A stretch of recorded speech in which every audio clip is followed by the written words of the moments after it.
Today we're talking about the P4-AR service rifle. Let's get to it. Welcome to a weapons guide. How's it going, citizens? I'm Sir 6, your salty aerospace technician, and welcome to another Star Citizen Analytics video. If you're new to this channel or Star Citizen and you want a better understanding of the basics and how things currently work in the verse, then consider subscribing and turning on all notifications so you never miss anything. And to further optimize your knowledge of the verse, check out other videos in my channel because they're all here to guide you to success. So today we'll look at the main benefits of the P4-AR, and during the video we'll dive into the stats, pricing, buying locations, take a look at the advantages and disadvantages, and wrap up the video with final thoughts on the weapon. Just remember that things are always subject to change, so please keep an open mind. Now, let's begin. The P4-AR is a ballistic rifle that is manufactured and designed by Bearing, in particularly the Applied Technology Department that develops military hardware. Bearing Consortium is a combination of companies focused on R&D technology. Their headquarters are located within the Terra system and positioned on the planet Terra, the sister planet of Earth. This arrangement gave rise to the famed Terra Laboratory, responsible for standard laser weaponry and dozens of other Bearing innovations. It outsources a lot of designers and subsidies to be a one-stop shop for all your defensive needs. They make guns, missiles, tanks, dropships, sentry drones, and more, mostly for the UEE, but there are some civilian modules as well, usually favoring mass production over quality products. The P4 itself features a collapsible stock and a shortened barrel, making it an ideal choice for close quarters combat. Its accuracy and general ease of use makes it universally valued among security, military, and civilian users, and is also the weapon of choice for the UEE Marines. The weapon has an effective range of 50 meters, so while the weapon can still hit well past this, the effectiveness of the round lowers with greater distance. The weapon has a rate of fire of 550 rounds per minute. The P4 also comes with 5.56 ammunition and a 30-round magazine. When reloading, you have a short reload speed of 1.9 seconds and a long reload speed of 1.97 seconds due to rechambering a round, but still not much significant difference.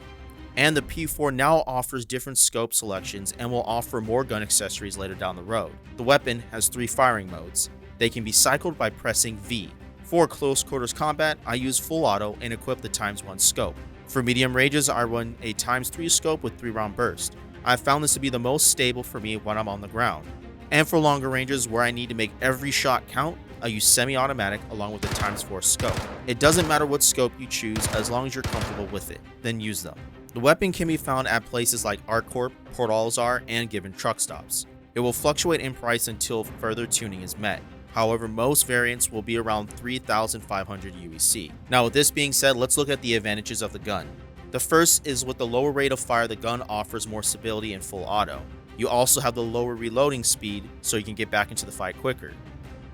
You have different firing modes for different engagement ranges, and the gun features a Picatinny railing for even further customization in the future, like underbarrel attachments. You have a decent amount of scope selections that tailor you to given situations even further, and the weapon being lighter means you have better maneuverability. Now let's look at the disadvantages.